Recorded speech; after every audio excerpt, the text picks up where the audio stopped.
जय हिंद दोस्तों। SKS learning platform में आपका एक बार फिर से स्वागत है। आज सेशन 7 में हम बात करने वाले हैं रूल 15 की, रूल 15A, रूल 16 और रूल 17 की। तो रूल 15 है आपका प्राइवेट ट्रेड और एम्प्लॉयमेंट, यानी प्राइवेट ट्रेड और एम्प्लॉयमेंट के लिए आपको क्या क्या इस सेक्शन को फॉलो करना पड़ेगा, क्या क्या चीज़ें अलाउड है, क्या क्या चीज़ें अलाउड नहीं है, कहाँ पे प्राइवेट जो आपको प्रीवियस सेंक्शन चाहिए। तो ये सारी बातें इसमें हम डिस्कस करेंगे। 15A है subletting and vacation of government accommodation, यानी जब आपको गवर्नमेंट क्वार्टर दिया जाता है तो आपने अगर उसको सबलेट कर दिया, यानी फर्दर उसको क्या किया, किसी को एक कमरा, उसको कुछ पोर्शन या गैरेज आपने क्या किया, किसी को लेट कर दिया। लेट मतलब किराए पे दे दिया। तो उस केस में आपके साथ यानी वहाँ पे क्या क्या इंस्ट्रक्शन आपको फॉलो करनी पड़ेंगी और आपको किन किन बातों का ध्यान रखना पड़ेगा, यानी ये चीज़ें अलाउड है या नहीं है, ये सब बातें जो है इसमें बताया जाएगा। रूल 16 है इन्वेस्टमेंट, लैंडिंग एंड बोरोइंग। तो आप जब इन्वेस्ट करते हैं, लैंडिंग करते हैं, किसी को पैसा उधार देते हैं या किसी से बोरो करते हैं, तो वहाँ पे आपको किन बातों का ध्यान में रखना है, वो रूल 16 में हम देखेंगे। रूल 17 है इंसॉल्वेंसी एंड हैबिचुअल इंडेप्टेडनेस। तो जब यानी आप किसी से उधार लेते हैं और उसको चुका नहीं पा रहे हैं, या हैबिचुअली आपको आदत पड़ गई है बार बार लोन लेने की, तो उन सर्कमस्टांसिस में क्या क्या चीज़ें हो सकती हैं, कंडक्ट रूल क्या क्या चीज़ें प्रोहिबिट करता है, क्या क्या चीज़ें जो है आपको अलाउड है, ये हम उसके अंदर देखेंगे। तो ये रूल्स तो हम देखेंगे, इसके साथ साथ इनके ऊपर जो गवर्नमेंट ऑफ इंडिया डिसीजंस हैं, GIDs हैं, उनको भी हम देखेंगे। और आंसर की बता देंगे आपको हम, जो लास्ट सेशन में आपसे क्वेश्चंस पूछे थे हमने 43 टू 52 में। और असाइनमेंट दे देंगे आपको आज जो हम रूल्स डिस्कस कर रहे हैं, जो कि क्वेश्चन नंबर 53 टू 59 है। तो ये हमारा आज का जो है एजेंडा पॉइंट रहेगा जिसको हम करने वाले हैं। तो चलिए हम रूल 15 से डिस्कस करना स्टार्ट करते हैं। तो रूल 15 क्या है, प्राइवेट ट्रेड और एम्प्लॉयमेंट। यानी आप अगर कोई प्राइवेट ट्रेड करना चाहते हैं, बीइंग ए गवर्नमेंट सर्वेंट, अगर प्राइवेट ट्रेड या कोई एम्प्लॉयमेंट लेना चाहते हैं, तो ऐसा पॉसिबल है या नहीं है, आपको क्या चीज़ें ध्यान में रखनी पड़ेंगी, किन किन बातों का ध्यान में रखना पड़ेगा, ये यहाँ पे बताया गया है। तो subject to the provisions of rule 15 का सब रूल 2। तो रूल 15(2) जो है उसका सब्जेक्ट टू का मतलब ये है कि वहाँ पे जो बातें 15(1) में बताई गई है, यानी यहाँ पे बताई गई है, इससे कुछ डिफरेंट है। तो 15(2) में क्या है वो हम अभी बात कर लेंगे, उससे पहले हम 15(1) देख लेते हैं।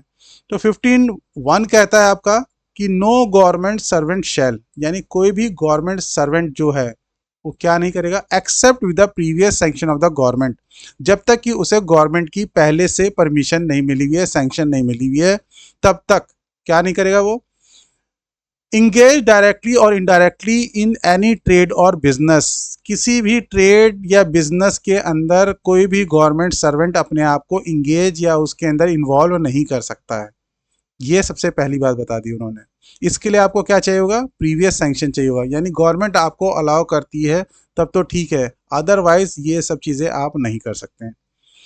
निगोशिएट फॉर और अंडरटेक एनी अदर एम्प्लॉयमेंट, आप किसी एम्प्लॉयमेंट के लिए एक तो इंगेज करना तो है ही है, उसके अलावा आप निगोशिएट भी नहीं कर सकते कि आप बीइंग ए गवर्नमेंट सर्वेंट किसी बात करो कि नहीं मैं इस जॉब में आपके साथ आपके साथ काम करना चाहूँगा, इसकी मेरी इतनी सैलरी होनी चाहिए, तो कोई निगोशिएशन भी नहीं हो सकता, यहाँ तक प्रोविड कर रखा है। अंडरटेक यानी कोई एम्प्लॉयमेंट लेना वो तो दूर की बात है, तो किसी भी तरीके से, यानी वो पूरी तरह से कोई भी ट्रेड हो, बिजनेस हो, या कोई भी किसी भी तरीके का एम्प्लॉयमेंट हो। ट्रेड जो होता है आप कोई सामान खरीदते बेचते हैं, बिजनेस हो गया आप कोई कंपनी चलाते हैं, एम्प्लॉयमेंट हो गया आप किसी के साथ नौकरी करते हैं। तो ये सारी बातें इसमें कवर कर रखी हैं उन्होंने। इसका जो सी पार्ट है वो कहता है hold N elective office. Elective office का मतलब यानी आप इलेक्ट होके वहाँ पे ऑफिस कोई होल्ड करते हैं, यानी आपने अपने आप को वहाँ पे नॉमिनेशन फाइल किया, आपको इलेक्ट किया गया, और मतलब जो कैंडिडेट्स होंगे या मेंबर्स होंगे उन्होंने आपको इलेक्ट किया, और उसके बाद आप वहाँ पे ऑफिस के को होल्ड कर रहे हैं। तो इस तरह की चीज़ें के बारे में भी मना कर रखा है। तो इलेक्टिव ऑफिस भी नहीं होल्ड कर सकते। Canvass for a candidate or candidates for an elective office, तो इलेक्टिव ऑफिस के लिए अगर कोई कैंडिडेट खड़ा हो रहा है तो उसका आप प्रचार भी नहीं कर सकते। ठीक है, कैनवास का मतलब प्रचार करना, तो कोई प्रचार भी आप उनका नहीं कर सकते, वेदर इनकॉर्पोरेटेड और नॉट। तो वो इनकॉर्पोरेटेड है या नहीं है इससे फ़र्क नहीं पड़ता। इनकॉर्पोरेटेड का मतलब जो कंपनीज एक्ट है उसके अंदर वो रजिस्टर्ड है या नहीं है, उससे कोई फ़र्क नहीं पड़ता। आप कोई इलेक्टिव ऑफिस नहीं होल्ड कर सकते, ना ही आप किसी कैंडिडेट के लिए जो इलेक्टिव ऑफिस के लिए खड़ा हो रहा है और वो कैंडिडेट बना है उसके लिए आप प्रचार कर सकते हैं, ऐसा बिल्कुल अलाउड नहीं है। Canvas in support of any business of insurance agency, commission agency etc owned or managed by any member of his family। अगर आपका कोई फैमिली मेंबर जो है कोई इंश्योरेंस एजेंसी ले रखा है, जैसे LIC है और बहुत सारी प्राइवेट एजेंसीज भी हैं, बजाज है, तो इस तरह की कोई भी अगर इंश्योरेंस एजेंसी आपके किसी फैमिली मेंबर ने ले रखा है या कोई कमीशन का काम वो करते हैं कि कमीशन बेसिस पे किसी की कोई पॉलिसी वगैरह करते हैं, तो इन सारे ही केस के अंदर आप उनका जो है सपोर्ट नहीं कर सकते और ना ही उनके लिए प्रचार कर सकते हैं। ठीक है।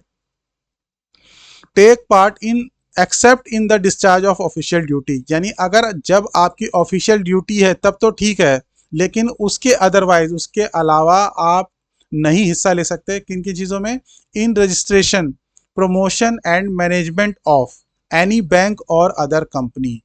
तो कोई बैंक हो या कंपनी हो, ना आप उसके रजिस्ट्रेशन में हिस्सा ले सकते हैं, ना उसके प्रमोशन में यानी उसको प्रमोट करने में हिस्सा ले सकते हैं, ना ही उसके मैनेजमेंट में हिस्सा ले सकते हैं, चाहे वो कंपनी रजिस्टर्ड हो या नहीं रजिस्टर्ड हो। तो रजिस्टर्ड नॉट रजिस्टर्ड का मतलब क्या है कि वो कंपनीज एक्ट के अंदर रजिस्टर्ड है या नहीं है, इससे फ़र्क नहीं पड़ता। या किसी और दूसरे लॉ के अंदर, जो मान लो आज की बात हो रही है तो आज कोई दूसरा लॉ हो सकता है, आज से कुछ टाइम बाद कोई दूसरा हो सकता है, तो जो भी लॉ से वो गवर्न हो रहा है उस लॉ से फ़र्क नहीं पड़ता, और रजिस्टर्ड हो या ना हो उससे भी फ़र्क नहीं पड़ता।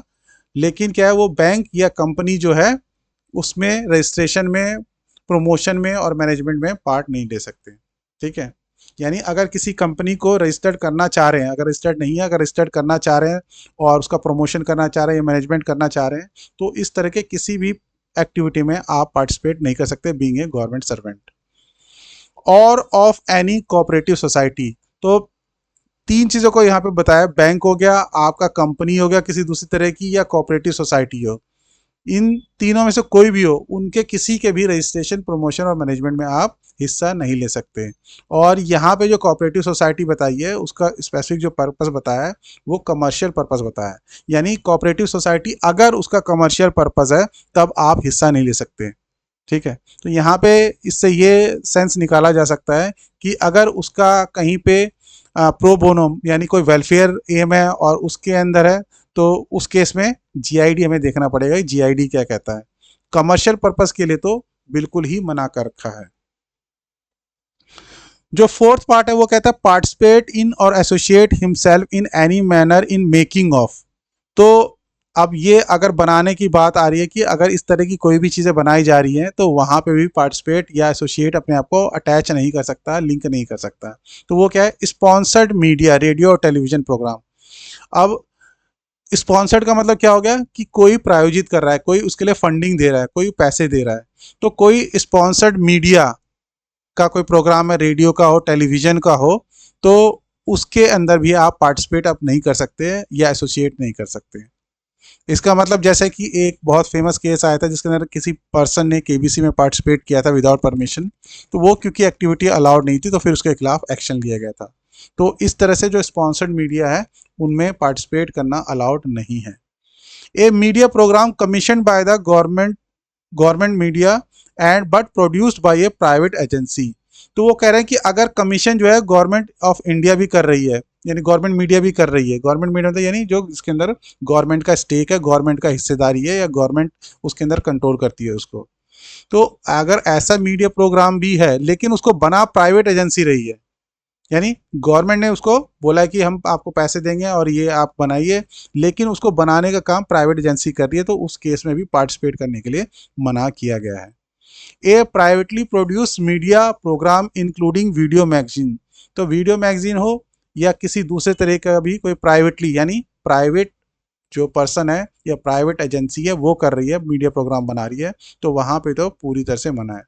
तो स्पॉन्सर्ड भी मना है, यानी कोई प्राइवेट पर्सन जो है स्पॉन्सर कर रहा है, जहाँ पे गवर्नमेंट कमीशन कर रही है लेकिन प्राइवेट एजेंसी उसका रोल है वो प्रोड्यूस कर रहा है, उसको बना रहा है, तो वहाँ पे मना है। तो यानी इन तीनों से एक बात सामने आती है कि कहीं भी अगर किसी भी तरीके से किसी प्राइवेट पर्सन का इन्वॉल्वमेंट है, तो या प्राइवेट एजेंसी का इन्वॉल्वमेंट है, तो आपको उसमें अपने आप को एसोसिएट या पार्टिसिपेट नहीं करना है, क्योंकि स्पॉन्सर्ड मीडिया भी एक प्राइवेट पर्सन का इन्वॉल्वमेंट हो गया फंडिंग का। यहाँ पे मीडिया प्रोग्राम जिसको प्रोड्यूस कौन कर रहा है, पैसे कौन लगा रहा है, प्राइवेट पर्सन लगा रहा है, ठीक है। और प्राइवेटली अगर कोई प्रोड्यूस कर रहा है, मतलब कोई इंडिविजुअल ही प्रोड्यूस कर रहा है, चाहे वो वीडियो मैगजीन ही क्यों ना हो, तो ये भी मना है।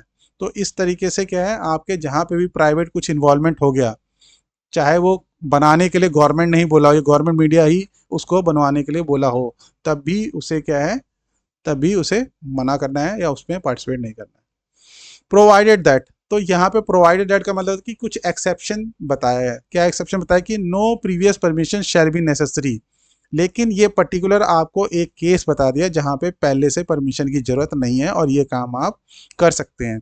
Where the government servant participate in a program produced और commissioned by government media in his official capacity, तो अगर आप अपने ऑफिशियल कैपेसिटी के अंदर पार्टिसिपेट करना चाहते हैं, और वो प्रोग्राम कौन बना रहा है, उसको प्रोड्यूस भी गवर्नमेंट कर रही है और वो गवर्नमेंट मीडिया कर रही है, और वो गवर्नमेंट मीडिया के लिए ही है, ठीक है। यानी गवर्नमेंट मीडिया ने ही उसे कमीशन यानी करने के लिए बोला है, उसका ही काम है, और प्रोड्यूस भी वही कर रहे हैं। तो जब पूरी तरह से गवर्नमेंट मीडिया का इन्वॉल्वमेंट हो गया, तो आप अपनी ऑफिशियल कैपेसिटी में वहाँ पे बिना प्रीवियस परमिशन के पार्टिसिपेट कर सकते हैं, ठीक है।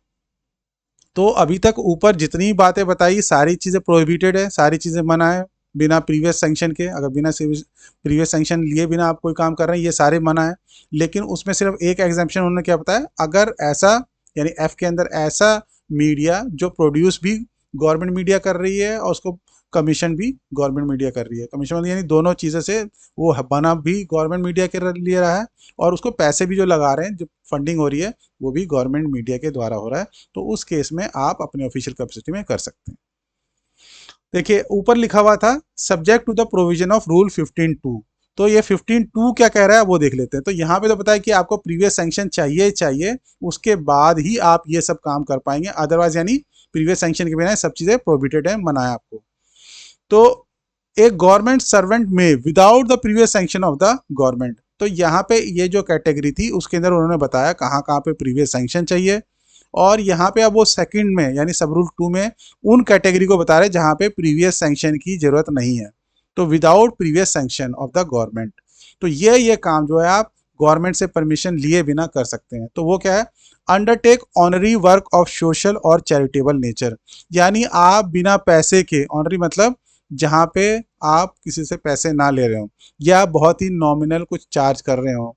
तो ऑनरी जनरली क्या होता है, वैसे पैसे के बिना ही मान के चलिए कि आप बिना पैसे के अगर कोई सोशल और चैरिटेबल नेचर का काम कर रहे हैं, कुछ समाज का भला कर रहे हैं, कुछ चैरिटेबल जिससे कुछ चैरिटी पैसा दे रहे हैं, किसी को डोनेट कर रहे हैं, तो इस तरह के काम के अंदर आपको प्रीवियस सैंक्शन की जरूरत नहीं है। Undertake occasional work of literary artistic and scientific character, अगर आप ओकेजनल मतलब कभी कभार, जैसे मान लिया कि आप कभी हफ्ते में एक दिन कुछ काम ऐसा कर रहे हैं जो लिटरेरी नेचर का है, आर्टिस्टिक लिटरेरी मतलब आप कुछ लिख रहे हैं, पोएट्री हो गया, कोई स्टोरी टेलिंग हो गया, आर्टिस्टिक मतलब आप कुछ ड्राइंग या कुछ आर्ट क्राफ्ट इससे रिलेटेड कोई काम कर रहे हैं, और साइंटिफिक नेचर, और या ऐसा कोई काम जो थोड़ा साइंटिफिक नेचर का है, यानी साइंटिफिक नेचर में आप कर सकता है कोई चीज़ें जिससे साइंस से इन्वॉल्व हो, साइंस से रिलेटेड हो। और इसके अंदर मेरा जो मानना है उसके अंदर मैं समझता हूँ कि अगर आप जैसे कुछ पढ़ रहे हैं लीगल से रिलेटेड, साइंस से रिलेटेड, तो ये एकेडमिक वगैरह चीज़ें भी इसके अंदर इंक्लूड हो सकती हैं। तो ये सब चीज़ें जो है आप बिना परमिशन के भी कर सकते हैं। Participate in sports activities as an amateur, यानी आप बिना प्रोफेशनल हुए, यानी आप प्रोफेशनल करोगे तब तो मना है, एमेचर मतलब यानी आप नॉर्मल जो खेलते हैं, खेल कूद की एक्टिविटीज़ है उसमें आप पार्टिसिपेट कर सकते हो। तो आपकी sports activity as an amateur, not professional, professional की तरह नहीं, आप एज एन एमेचर या नॉर्मल पर्सन की तरह जो है स्पोर्ट्स एक्टिविटी में पार्टिसिपेट कर सकते हो। Take part in registration promotion and management, देखिए ऊपर जो है वो मना कर रखा था कि प्रमोशन और मैनेजमेंट और इन सब में जो बैंक और कंपनी और कोऑपरेटिव सोसाइटी जो कमर्शियल पर्पसेस के लिए बनी है, तो वहाँ पे तो आपको मना कर रखा था विदाउट प्रीवियस सैंक्शन। लेकिन यहाँ पे कह रहे हैं कि यहाँ पे कुछ चीज़ें अलाउ कर रखी हैं आपकी। तो क्या अलाउ कर रखी हैं? Take part in registration, promotion and management not involving the holding of elective post. तो इलेक्टिव पोस्ट तो आप नहीं कर सकते, लेकिन आप कोऑपरेटिव सोसाइटी के रजिस्ट्रेशन, प्रमोशन और मैनेजमेंट के अंदर आप पार्टिसिपेट कर सकते हैं। कब? Substantially for the benefit of government servant. जब यह कोऑपरेटिव सोसाइटी क्या हो? गवर्नमेंट सर्वेंट के बेनिफिट के लिए हो, और ये रजिस्टर्ड हो कोऑपरेटिव सोसाइटीज एक्ट 1912 के अंदर, और या किसी दूसरे लॉ में भी रजिस्टर्ड हो।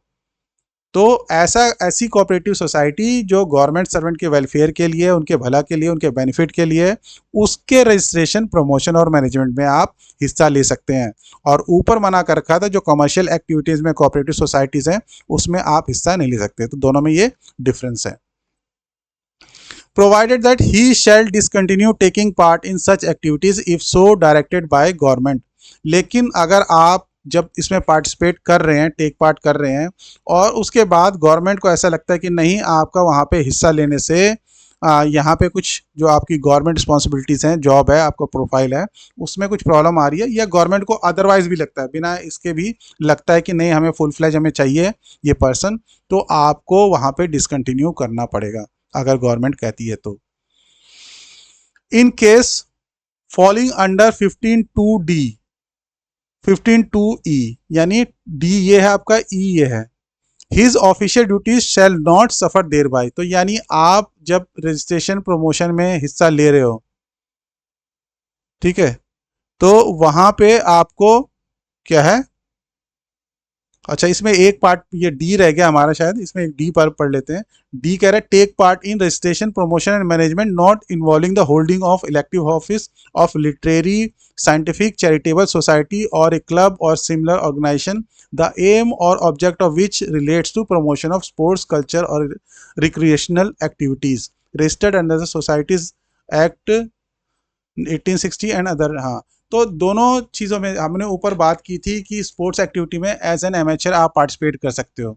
तो उसी में कह रहे हैं कि अगर कोई ऐसी सोसाइटी है जो लिटरेरी, यानी वही पोएटिक और इस तरह के चीज़ों के लिए, साइंटिफिक, चैरिटेबल सोसाइटी और इनसे रिलेटेड काम कर रही है, यानी लिटरेरी, साइंटिफिक, चैरिटेबल सोसाइटी है और क्लब हो या कोई सिमिलर ऑर्गेनाइजेशन हो, लेकिन उन सब का एम क्या होना चाहिए? एम होना चाहिए promotion of sports, culture and recreational activities.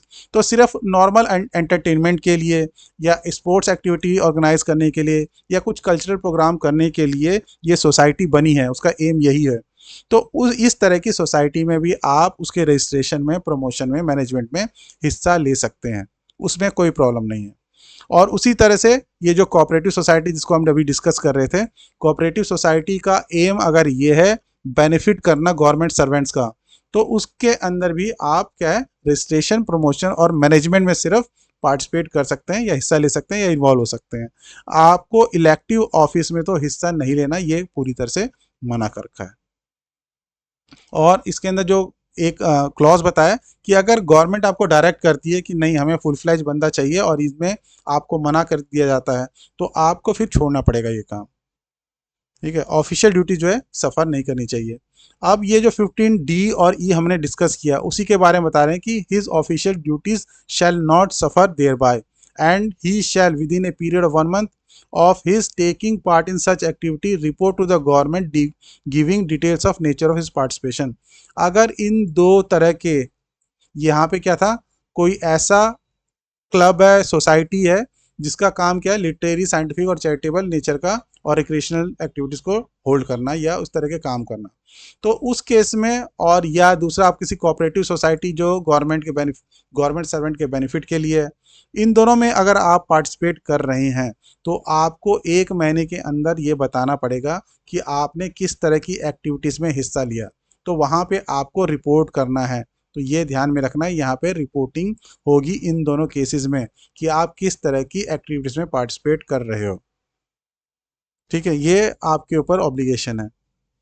Next में आते हैं, every government servant shall report to the government if any member of his family is engage in a trade or business or owns or manages an insurance agency or commission agency.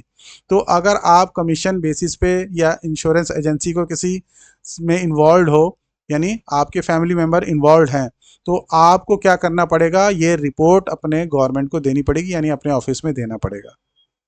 तो जो भी government servant जिसके family members किसी trade, business या किसी तरह के insurance agency या किसी कमीशन एजेंसी के साथ इन्वॉल्व हैं और इस तरह का कोई काम कर रहे हैं, तो उन्हें रिपोर्ट करना पड़ेगा गवर्नमेंट को। कि ये बताते हुए, रिपोर्ट का मतलब होता है कि आपने बता दिया कि ऐसा मेरा so and so family member है और ये इस तरह का ट्रेड करता है या बिजनेस करता है या इंश्योरेंस एजेंसी का काम करता है या कमीशन बेसिस पे ये एक्टिविटीज़ करता है, तो ये आपको इन्फॉर्म करना पड़ेगा। अनलेस, फोर्थ कहता है, इसका फोर्थ जो सब रूल है वो कहता है unless otherwise provided by general और special orders of government, no government servant may accept any fee for any work done by him for any private और पब्लिक बॉडी और any private person without the sanction of prescribed authority.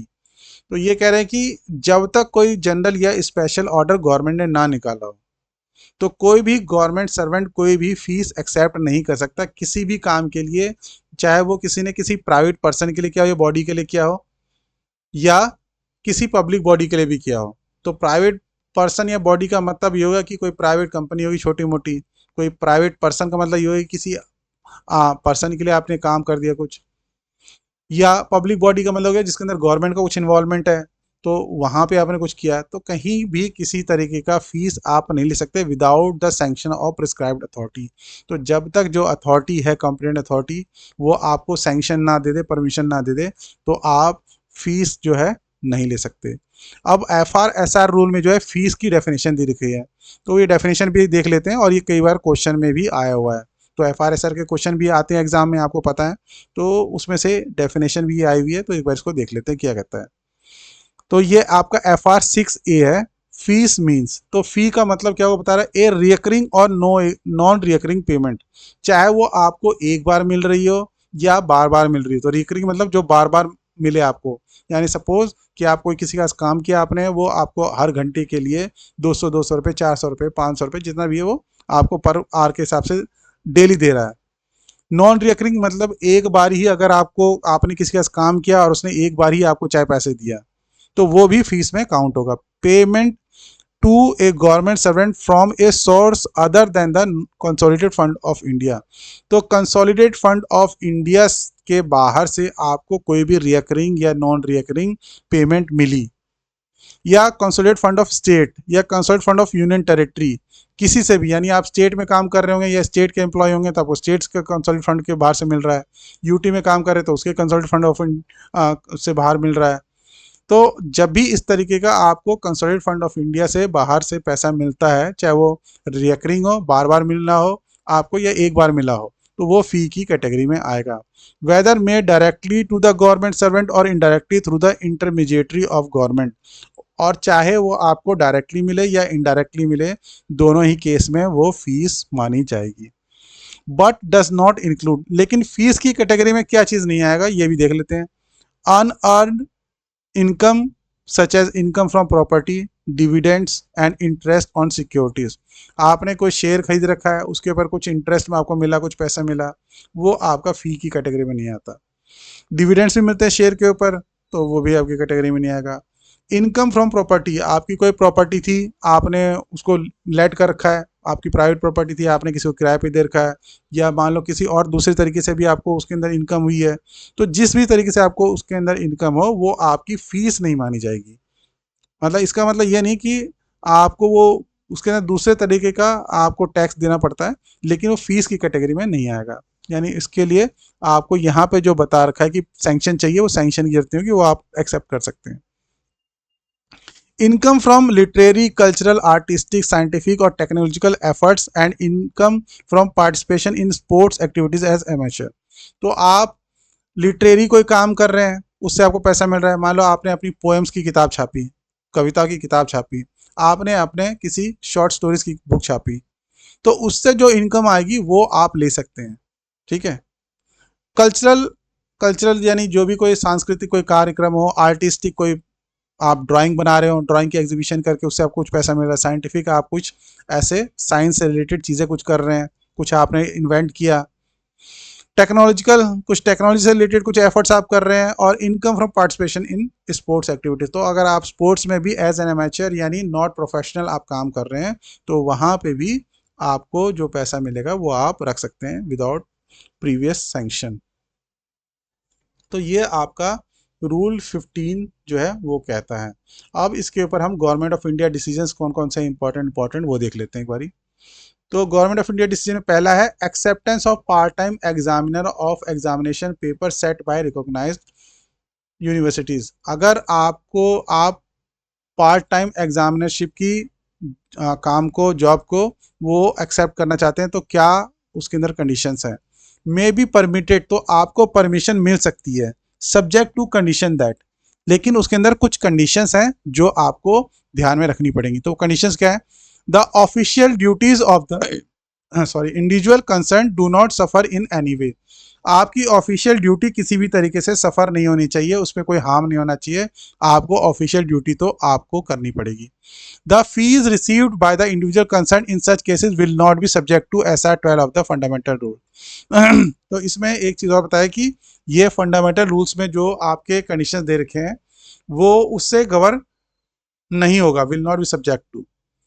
एग्जामिनरशिप are generally of a casual nature. तो examinership आपका casual nature का होना चाहिए। Generally casual nature का मतलब ये नहीं कि आप डेली ही वही काम कर रहे हो, कभी कभार नेचर मतलब कभी कभार वो काम आता है, हफ्ते में हो गया, 2 हफ्ते में, कभी 3 हफ्ते में, 1 हफ्ते में, मतलब साल में कभी कभार। तो इस तरह की चीज़ होनी चाहिए, रेगुलर नहीं आना चाहिए। तो ये generally of a casual nature occurring once or twice a year. तो साल में या एक बारी या 2 बारी आ गया फॉर ए फ्यू डेज, और वो भी कुछ दिनों के लिए। When the answer books etc may have to evaluated, जब आंसर बुक जो है जब इवेल्युएट करना है तभी वो आता है, ये नहीं कि हमेशा का रेगुलर काम नहीं है। There may therefore be no serious objection to giving permission in such cases. तो इस तरह के केसेस में परमिशन देने में कोई प्रॉब्लम नहीं है। तो यानी यहाँ पे मूल जो बात सामने आई कि परमिशन मिल सकती है, लेकिन हमें फिर भी कुछ बातों का ध्यान रखना पड़ेगा। सेकंड जो GID है 15 रूल का, वो है when a government servant should obtain sanction of government to undertake a part time job or lectureship in educational institution. तो क्या एक गवर्नमेंट सर्वेंट को सैंक्शन लेनी चाहिए गवर्नमेंट की जब वो पार्ट टाइम जॉब करना चाहता है या लेक्चरशिप करना चाहता है किसी एजुकेशनल इंस्टीट्यूशन में? तो previous sanction of government required. तो ये बताया गया है या ये डायरेक्शंस है कि प्रीवियस सैंक्शन गवर्नमेंट की चाहिए होगी जब आप पार्ट टाइम कोई जॉब करना चाहते हैं या कोई लेक्चरशिप लेना चाहते हैं। Held that where the work done is of nature of regular remuneration, यानी आपको रेगुलरली पैसा मिल रहा है वहाँ से। तो कंडक्ट रूल 15 जो है हमने जिसकी अभी बात की है वो अट्रैक्ट होगा, यानी ये इसके जो प्रोविजन है उसको हमें ध्यान में रखना पड़ेगा, और सैंक्शन जो है गवर्नमेंट की हमें परमिशन हमें पहले से लेनी पड़ेगी। Acceptance of part time employment by government servants after office hours. अगर आप ऑफिस आर के बाहर कोई पार्ट टाइम कोई काम करना चाह रहे हैं तो उस केस में क्या करेंगे आप? तो ordinary not to be allowed. आप क्योंकि 24/7 जो है गवर्नमेंट सर्वेंट होते हैं, तो 24 गवर्नमेंट सर्वेंट होने का मतलब ये है कि आपको हमेशा गवर्नमेंट के लिए अवेलेबल रहना पड़ेगा। तो इस तरीके का पार्ट टाइम जॉब या पार्ट टाइम एम्प्लॉयमेंट आप वो भी नहीं कर सकते, ऑफिस और के बाहर भी हो तब भी। तो इसमें एक्सप्लेनेशन क्या दिया है? देखिए एक्सप्लेनेशन इंपॉर्टेंट इसलिए होता है क्योंकि एज इट इज़ इस तरह का स्टेटमेंट एग्जाम में आ जाता है कि 4 पार्ट में से एक पार्ट ये बना दिया जाता है। तो इसलिए आपको ये ध्यान में रखना है कि स्टेटमेंट क्या लिखी गई है। A whole time government servant should not only be allowed to accept any part time employment. तो जो पूरी तरह से एक गवर्नमेंट सर्वेंट है, यानी वो गवर्नमेंट की ड्यूटी में है, तो वो उसको अलाउ नहीं करना है किसी भी तरीके का पार्ट टाइम एम्प्लॉयमेंट लेने के लिए, वेदर अंडर गवर्नमेंट, चाहे वो गवर्नमेंट के अंडर ही क्यों ना हो। यानी यहाँ पे गवर्नमेंट आप काम कर रहे हैं, दूसरे डिपार्टमेंट में कुछ जॉब निकली पार्ट टाइम ही है, तो वहाँ पे भी वो अलाउड नहीं है। इवन दो सच एम्प्लॉयमेंट में भी आफ्टर ऑफिस आर, चाहे वो जो एम्प्लॉयमेंट है वो ऑफिस आर के बाहर ही क्यों ना हो। लेकिन एक चीज़ देखते हैं, आप देखेंगे आप ये क्वेश्चन आया हुआ भी है, इन रेयर केसेस, लेकिन रेयर केसेस में where it is propose to give permission to a government servant to accept part time employment, prior sanction of government should be obtained. लेकिन रेयर केस में इस तरह की परमिशन दी जा सकती है, रेयर केस में ही। और ये क्वेश्चन में ये एज इट इज स्टेटमेंट आया हुआ भी है, जिसके अंदर ये स्टेटमेंट उठा के बोला कि क्या रेयर केस में दी जा सकती नहीं दी जा सकती है। तो इसलिए इंपॉर्टेंट है, और ये स्टेटमेंट इसलिए आपको रीड करके याद भी रखना है। फोर्थ जो GID है वो कहता है acceptance of remuneration of services rendered to cooperative societies. अगर कोऑपरेटिव सोसाइटी में अगर आप कुछ काम करते हो, वहां से आपको पैसा मिल रहा है, तो आप क्या करेंगे, वहां पे आप लेंगे या नहीं लेंगे। तो प्रायर परमिशन रिक्वायर्ड, आपको क्या है, पहले से परमिशन लेनी पड़ेगी अगर वहां से आप कुछ पैसा लेना चाहते हैं तो। A government servant may take part in registration, promotion or management of a cooperative society without the previous sanction of government, but he cannot accept a fee। तो ऊपर हमने बात की थी गवर्नमेंट सर्वेंट जो है वो कोऑपरेटिव सोसाइटी के रजिस्ट्रेशन, प्रमोशन और मैनेजमेंट में भी पार्टिसिपेट कर सकता है, अगर वो कोऑपरेटिव सोसाइटी किसके लिए, बेनिफिट ऑफ गवर्नमेंट सर्वेंट के लिए। तो वहाँ पे तो प्रीवियस सैंक्शन के बिना कर सकता है, लेकिन अगर वहाँ से कुछ पैसा उसको मिल रहा है, कुछ फीस मिल रही है, तो वो बिना सैंक्शन के नहीं ले पाएगा। तो without sanction of competent authority वो fees cannot accept any fee. Since the government servant will engage himself in private employment regularly, the prior permission of government in such case would be required under Rule 15। तो क्योंकि वहाँ पे जो cooperative society में participate कर रहा है वो भी एक तरीके का प्राइवेट एम्प्लॉयमेंट होता है, तो वहाँ पे भी उसको चाहिए होता है और वहाँ पे परमिशन लेनी पड़ती है। Canvassing by government servants of business of life insurance agency, commission agency owned और manage by member of his family. तो हमने ये देख लिया है कि अगर कोई फैमिली मेंबर कोई बिजनेस कर रहा है, कोई ट्रेड कर रहा है, कोई लाइफ इंश्योरेंस एजेंसी में कोई काम कर रहा है, कमीशन एजेंसी में काम कर रहा है, तो उस केस में हमें उनका कन्वासिंग या उनका प्रचार नहीं करना है, उनके बिजनेस को हमें नहीं प्रमोट करना है। ठीक है, तो नॉट अलाउड, आपको वहाँ पे क्या चाहिए, विदाउट प्रीवियस परमिशन आप अलाउड नहीं है, परमिशन ले लो उसके बाद आपको मिल जाती है, तो आप इस तरह की एक्टिविटी कर पाएंगे। परमिशन के साथ आप रूल 15 के अंदर जितनी भी एक्टिविटीज़ हैं वो कर सकते हैं। Canvassing in support of business और एडवर्टाइजिंग एजेंसीज ओन्ड और manage by member of family. तो मैं फैमिली मेंबर किसी भी तरीके का काम हो, चाहे एडवर्टीजमेंट का हो, इंश्योरेंस एजेंसी का हो, फैमिली मेंबर कोई भी काम कर रहे हैं, ट्रेड या बिजनेस कर रहे हैं, तो वहाँ पे बिना प्रीवियस सैंक्शन के आप नहीं कर सकेंगे, तो नॉट अलाउड है विदाउट प्रीवियस सैंक्शन। तो विदाउट प्रीवियस सैंक्शन, बिना प्रीवियस सैंक्शन के आपको ये चीज़ें अलाउड नहीं है। अंडरटेकिंग प्राइवेट कंसल्टेंसी वर्क, अगर आप कोई प्राइवेट कंसल्टेंसी वर्क करना चाहते हो, यानी कंसल्टेंसी वर्क एक तरह से ये हो गया कि आपको कोई काम दे दिया कुछ 1 घंटे का, 2 घंटे का, और वो आपने करके दे दिया, तो इस तरह की प्राइवेट कंसल्टेंसी वर्क ये भी अलाउड नहीं है।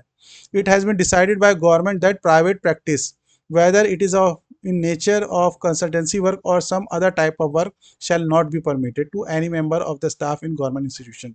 तो गवर्नमेंट के अंदर चाहे आप किसी भी नेचर का हो, कंसल्टेंसी नेचर का वर्क हो, प्राइवेट कोई प्रैक्टिस कर रहे हो, तो वो चीज़ें अलाउड नहीं है। Medical practice during spare time, आपका जब खाली समय में क्या आप मेडिकल प्रैक्टिस कर सकते हो, तो उसमें बताया कि permission to be given only on those who are holding recognise qualification. अगर आपके पास रिकॉग्नाइज क्वालिफिकेशन है तो आपको परमिशन मिल सकती है। हेड ऑफ डिपार्टमेंट में grant required permission provided that the practice is undertaken during spare time.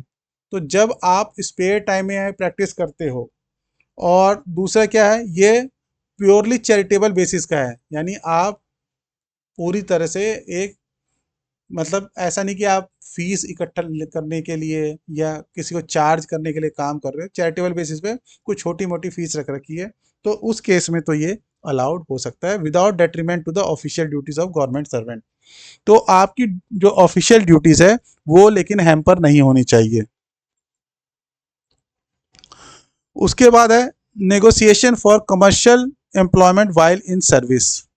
क्या आप सर्विस में रहते हुए अपना कमर्शियल एम्प्लॉयमेंट के लिए कोई नेगोशिएशन कर सकते हैं क्या, इसकी बात है। तो यहाँ पे क्या है कि not to be entered into without prior permission. तो इस तरह का कोई भी नेगोशिएशन, मान लो आप रिटायर होने वाले हैं और रिटायर होने से पहले आप, यानी रिटायर होने के बाद कोई कमर्शियल एम्प्लॉयमेंट लेना चाहते हैं, ठीक है, और चाह रहे हैं कि आप रिटायरमेंट से पहले ही नेगोशिएशन वगैरह कर लें ताकि आप जब रिटायर हो जाएं तो उसके बाद उसको पूरी तरह से उस काम को संभाल सकें। तो इस तरह की चीज़ें भी अलाउड नहीं है, यानी जब आप रिटायर हो जाएंगे उसके बाद ही कोई चीज़ आपको करनी है। तो ये लिखा है कि not to be entered into without prior permission, बिना पहले से परमिशन लिए ये काम आप नहीं कर सकते। Such permission should not be given, और ये परमिशन देनी भी नहीं है गवर्नमेंट को, ये भी बोला गया है। Unless there are special reasons for doing so, जब तक कोई स्पेशल कोई रीजन ना हो ये परमिशन देने के लिए। तो निगोशिएशन जो कमर्शियल एम्प्लॉयमेंट के लिए जब आप सर्विस में हैं ऑलरेडी, तो ये पॉसिबल नहीं है, और ये आपका बहुत ही रेयर केस में आपको परमिशन मिल सकती है। Appointment as authorise agent of national saving, तो अगर नेशनल सेविंग के लिए भी आप ऑथराइज एजेंट अपॉइंट होते हैं तो भी वो आपको मना है। जिस तरह से LIC और बाकी कमीशन एजेंसी के लिए मना है, तो ये भी आपके लिए नेशनल सेविंग के लिए भी मना है। Such appointment stand on same footing as insurance agencies, तो जैसे कि ऊपर हमने बात की थी, जो इंश्योरेंस एजेंसी में जिस तरीके का रिलेशन आपको बन रहा था अगर एजेंट बनते हैं, तो उसी तरह का रिलेशन आपका यहाँ पे नेशनल सेविंग के एजेंट बनने पे भी हो रहा है। तो दोनों में कोई डिफरेंस नहीं है, तो उस ऊपर भी मना था इसलिए यहाँ पे भी मना है। एनरोलिंग विद बार एसोसिएशन, ये इस बारी जो क्वेश्चंस आए थे उसके अंदर ये था ये पार्ट। तो जब आपने LLB कर ली और आप क्या है गवर्नमेंट सर्वेंट ऑलरेडी हैं, यानी आपने जॉब में रहते हुए LLB कर ली और आप अपने आप को एनरोल करना चाहते हैं, तो कैन बी परमिटेड, तो ये परमिटेड है। लेकिन अपनी प्रैक्टिस करने के लिए, लीगल प्रोफेशन में जाने के लिए, प्रैक्टिस करने के लिए या इंडिपेंडेंटली काम करने के लिए आप जब तक अपने जॉब में हैं तब तक नहीं कर पाएंगे, आपको जॉब छोड़ के जाना पड़ेगा। तो आप अपने आप को एनरोल करवा सकते हैं बार एसोसिएशन में, लेकिन कोर्ट के सामने प्रैक्टिस करने के लिए या कोर्ट के सामने अपीयर होने के लिए आपको जॉब छोड़ना पड़ेगा। तो यही लिखा हुआ है कि enrol himself as an advocate, आप एडवोकेट अपने आप को एनरोल करा सकते हैं, but should not engage himself in legal profession, लेकिन आप लीगल प्रोफेशन में अपने आप को एंगेज नहीं करवा पाएंगे जब तक कि आप छोड़ नहीं देते अपनी जॉब को। Whether government servants who are registered as practitioner of homoeopathic system of medicine even though they do not possess the recognized qualification in homeopathy can be granted permission to practice an homeopathic system of medicine। तो ऐसे homeopathy के practitioners जो practice करते हैं उनके पास medical की degree नहीं है, मान लिया होम्योपैथी की मेडिकल की डिग्री नहीं है, तो उस केस में भी उनको परमिशन दी जा सकती है। देखिए गवर्नमेंट ने दोनों तरह के होम्योपैथी के प्रैक्टिशनर्स को रिकॉग्नाइज किया है, एक जो जिनके पास क्वालिफिकेशन है, डिग्री है, और दूसरे जो एक्सपीरियंस के बेसिस पे करते हैं। तो दोनों तरह के ही जो प्रैक्टिशनर्स हैं उनको अलाउ किया जा सकता है, कैन बी ग्रांटेड परमिशन। तो ये इंपॉर्टेंट बात है। तो ये लिखा हुआ there is a provision for registration of practitioner in homoeopathy on qualification as well as on experience basis. Experience basis पे भी किया जा सकता है, क्वालिफिकेशन बेसिस पे किया जा सकता है।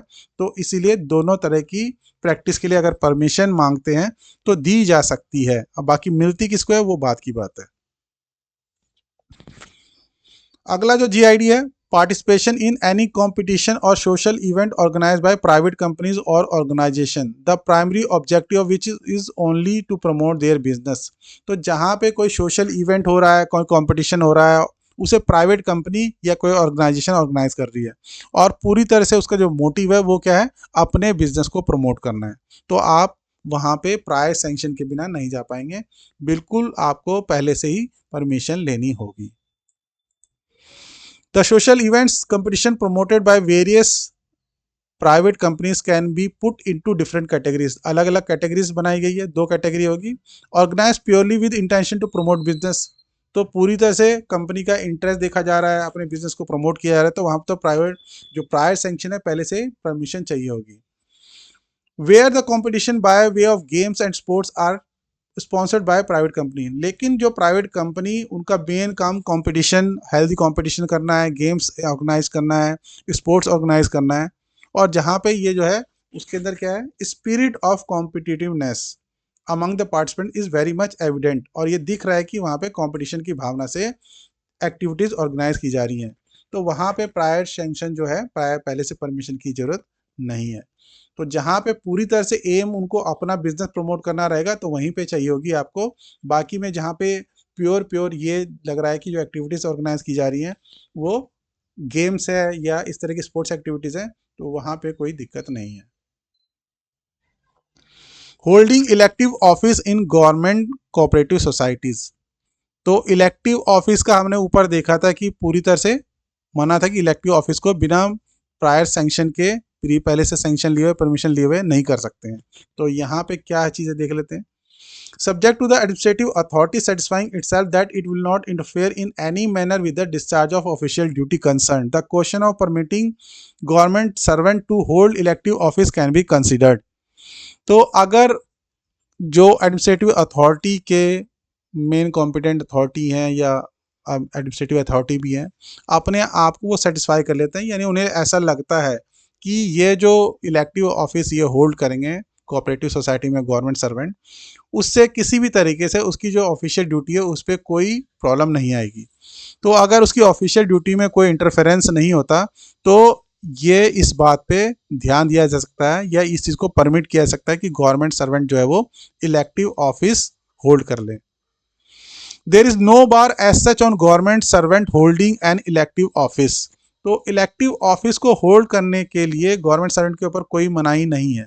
The rules only provide the previous sanction. तो ऊपर हमने रूल 15 में देखा भी था, 15(1) में बोला गया था कि उसे प्रीवियस सैंक्शन गवर्नमेंट सर्वेंट को लेनी पड़ेगी, मनाही पूरी तरह से नहीं है इसमें। Request from government servant for permission to participate in activities of cooperative society other bodies may be examined keeping in view that.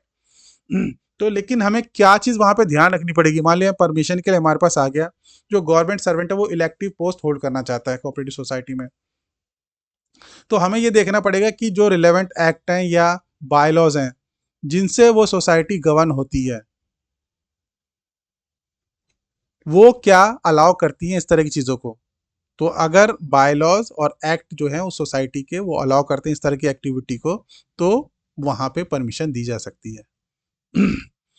Where the government servant continues to hold elective office in various capacity for unduly long period।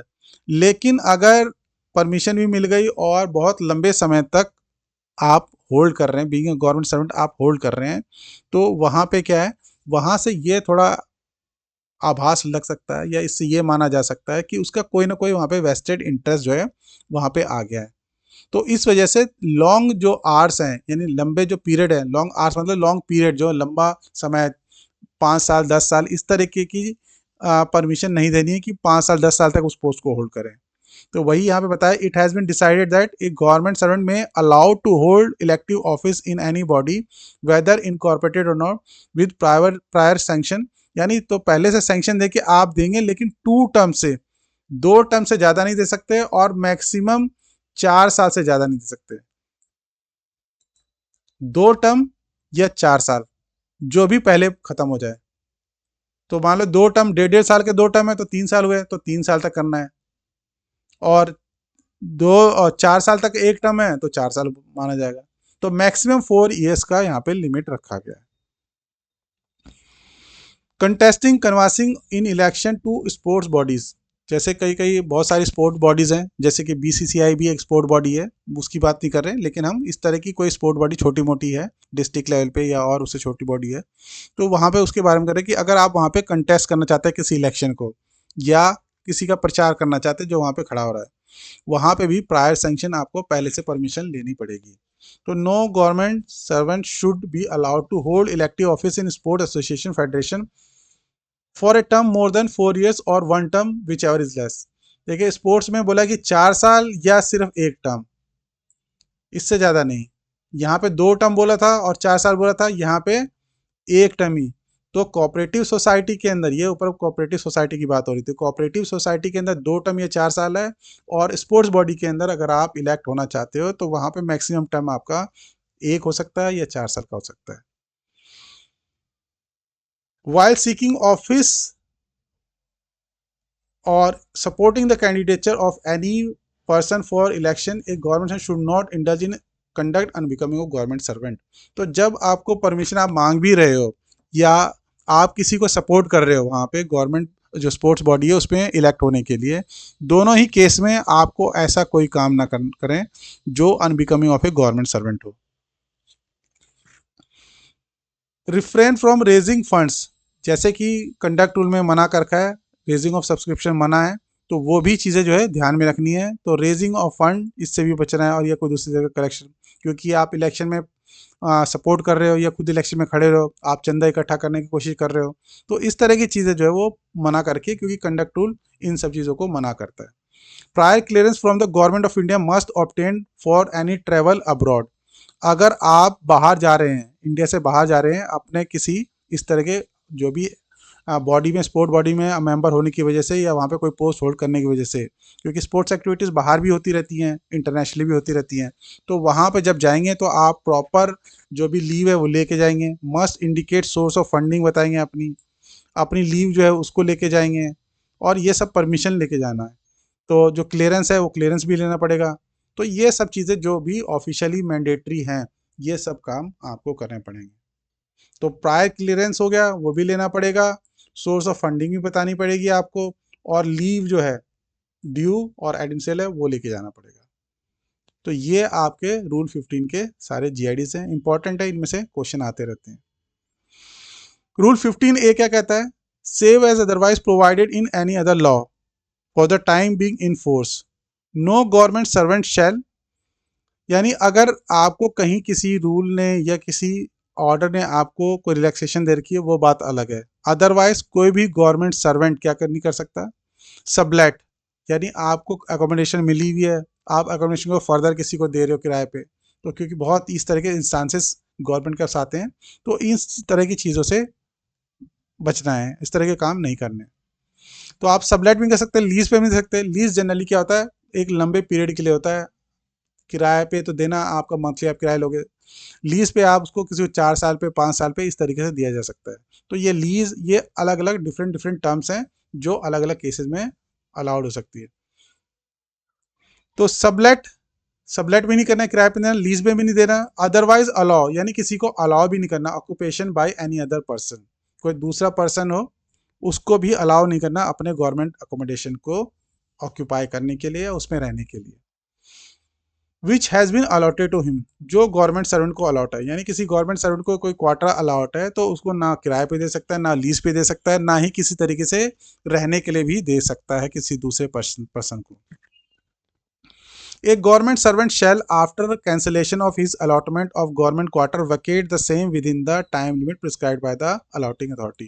और आप, अगर आपका कोई government quarter या accommodation allot हुआ और वो cancel हो गया, तो आपको जो भी टाइम लिमिट प्रिस्क्राइब्ड अथॉरिटी ने, यानी आपको वहाँ से स्टेट डायरेक्टरेट से मिला होगा, वहाँ से टाइम लिमिट मिला होगा, उसके तहत आप उसको वैकेट कर दो। यानी आपको फर्दर जो है, कभी कभार क्या होता है कि खाली नहीं करते हैं, कैंसिल हो जाता है, या मान लो वैकेंट करने के लिए भी आता है रिटायर होने के बाद भी, और वैकेंट नहीं करते हैं, तो इस तरह की चीज़ें जो भी प्रिस्क्राइब्ड है, यानी उसके अंदर कुछ टाइम लिमिट दे रखा है, उसके बाद तो आपको खाली कर देना है। इसमें जो जीआईडीज हैं उसको देख लेते हैं एक बारी। देखिए, ये जो रूल लाया गया, पहले ये रूल नहीं था 15A। 15A को इसलिए लाया गया क्योंकि बहुत सारे लोग क्या कर देते थे, सबलेट कर देते थे, किराए पे दे देते थे जो भी अकोमोडेशन मिलती थी, या जब उनको खाली करने के लिए बोला जाता तो खाली नहीं करते थे। तो उसी पर्पज से ये दोनों बातों को यहाँ पे इंसर्ट किया गया है। Subletting of government accommodation by government servant, तो अगर कोई सबलेट करता है तो वहाँ पे क्या क्या चीज़ हो सकती है? बहुत ही हार्श वहाँ पे पेनल्टी लगाई सकती है, और डिसिप्लिनरी प्रोसीडिंग चलाई सकती है। तो डिसिप्लिनरी प्रोसीडिंग भी इनिशिएटेड, पहले तो डिसिप्लिनरी प्रोसीडिंग स्टार्ट हो जाएंगी अगर इस तरीके का कोई काम कर रहे हैं, और या वैकेट करने के लिए बोलेगा तो वैकेट नहीं कर रहे हैं।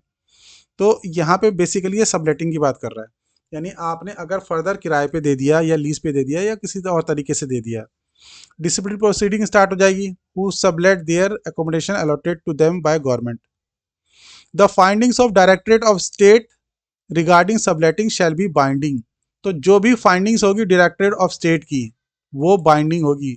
यानी उन्होंने रिपोर्ट बनाकर आपकी मिनिस्ट्री को, एडमिनिस्ट्रेटिव मिनिस्ट्री को भेज दिया कि इस तरीके से हमने सबलेटिंग करते हुए इनको पाया, इनके खिलाफ डिसिप्लिनरी एक्शन किया जाए, तो वो फाइंडिंग्स बाइंडिंग मानी जाएगी, और आपके एडमिनिस्ट्रेटिव मिनिस्ट्री को वहाँ पे एक्शन लेना ही पड़ेगा।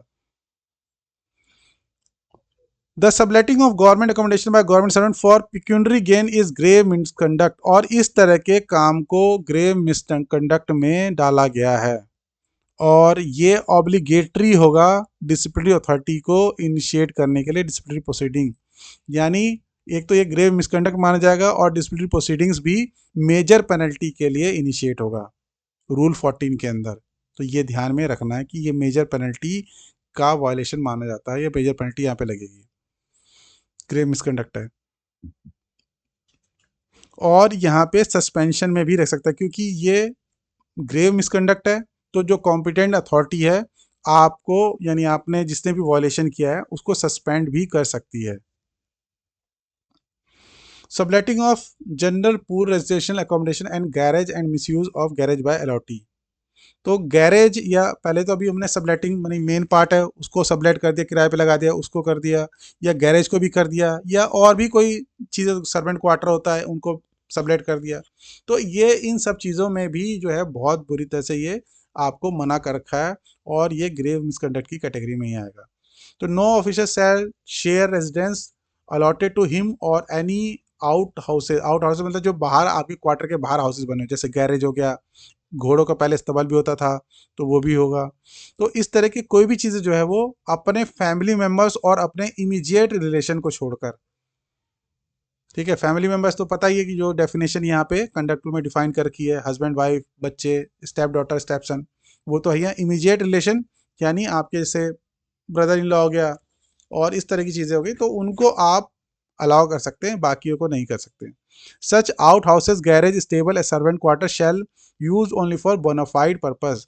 तो बाकी जो आपके साथ ये अटैच चीज़ें मिलती हैं, गैरेज हो गया, स्टेबल हो गया, सर्वेंट क्वार्टर हो गया, उसको सिर्फ आप अपने निजी तौर पे और बोनाफाइड यानी सही तरीके से इस्तेमाल करके किराए पे नहीं दे सकते। तो अगर किसी ने इस तरीके की एक्टिविटी में इन्वॉल्व पाया गया, सबलेट किया किसी ने, उसके खिलाफ जो एक्शन होगा इनके वायलेशन के लिए, जनरल पूल रजिस्ट्रेशन अकोमोडेशन के रूल्स के वायलेशन वो तो हो गया होगा, उसके अलावा डिसिप्लिनरी प्रोसीडिंग भी चलेंगी। तो ये बात ध्यान में रखना है, ठीक है। और उसके अलावा डबल रेट में डैमेजेस देने पड़ेंगे। जो भी वो डैमेज करेगा सबलेट करने की वजह से, तो उसका डबल रेट देना पड़ेगा। उसके साथ मेजर माइनर पेनल्टी भी, मेजर पेनल्टी चलेगी। और उसके साथ साथ जो भी allotment of government registration general pool in Delhi rule ये है, इसका वायलेशन जो है उसके लिए, इन सब चीज़ों के लिए डिसमिसल भी हो सकता है, could lead to dismissal from the service. तो मेजर पेनल्टी लगेगी, ग्रेव मिसकंडक्ट है, मेजर पेनल्टी लगेगी, डैमेजेस भी देने पड़ेंगे, और रूल्स के वायलेशन के लिए जो जो दूसरी पेनल्टीज है वो तो लगानी पड़ेगी। Unauthorise construction encroachment in government accommodation.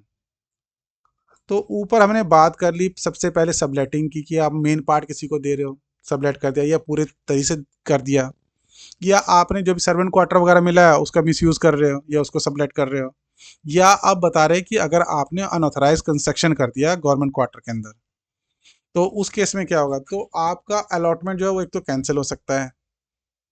If in case any allotee creates obstruction for CPW authorities during the carrying out of government duty of forceful demolition of unauthorized construction without the help of police authority, the allotment of, पहले तो आपका allotment cancel हो जाएगा।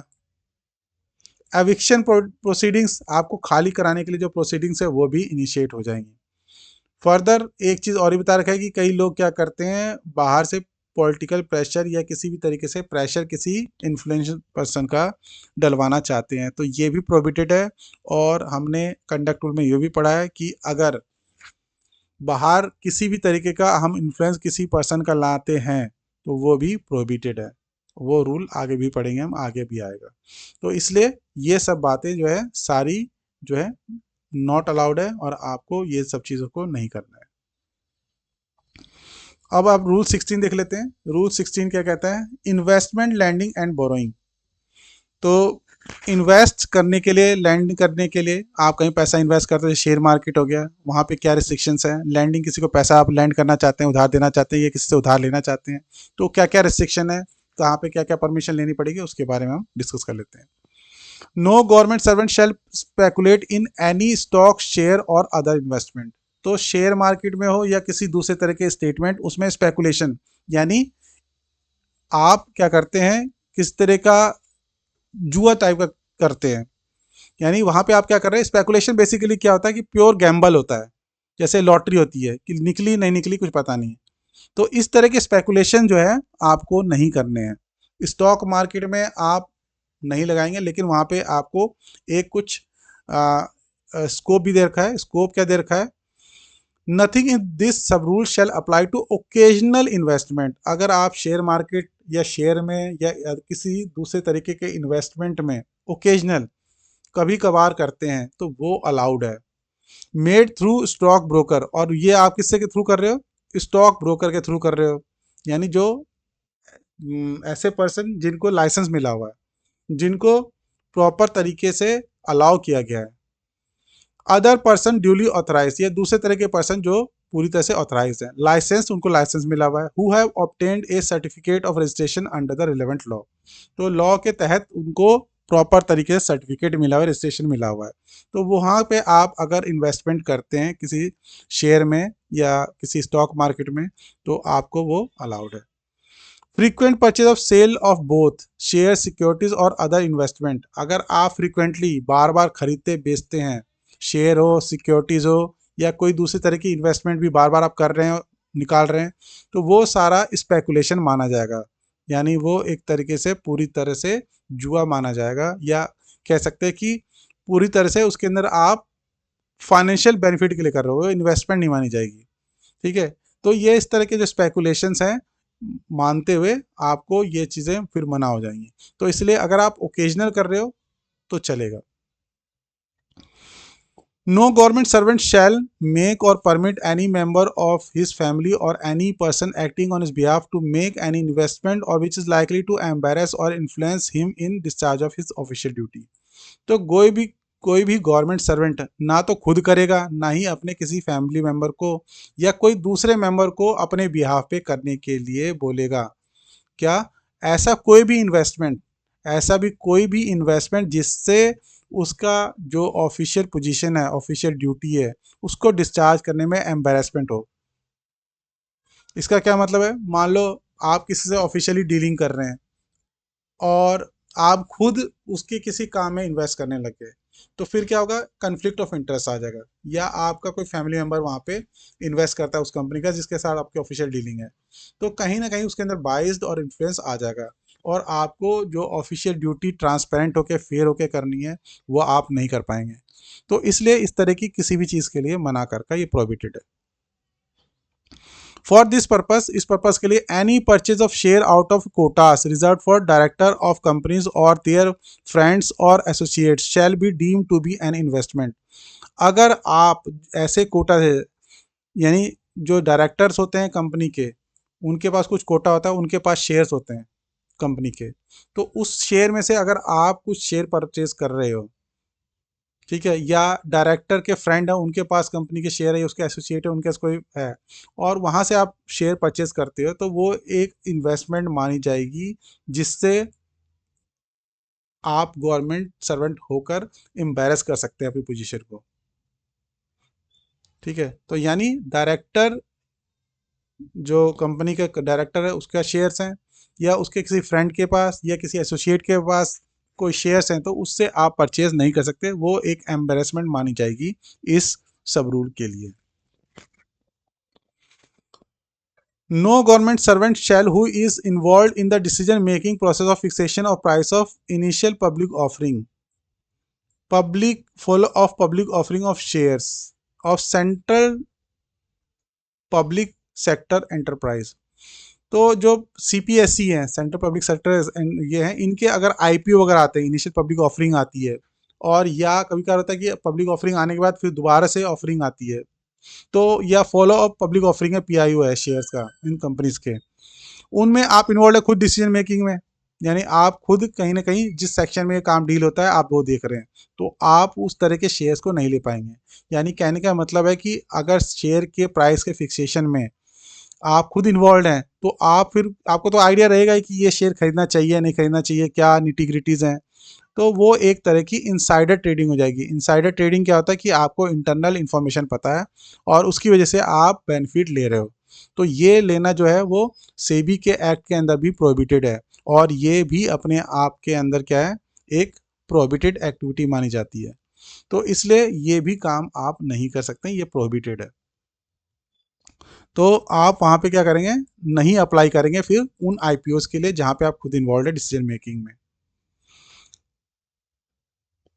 और ना ही खुद आप बाकी किसी को भी आप अलाउ नहीं करेंगे। तो जैसे कि फैमिली मेम्बर्स या किसी पर्सन जो आपके बिहाफ पे चला जाए शेयर खरीदने के लिए, तो जहाँ भी है इस तरीके का कोई भी इन्वॉल्वमेंट, तो आप किसी को भी मना करेंगे और नहीं लेने देंगे। If any question arises whether any transaction is of nature refer to in 16(1) और 16(2).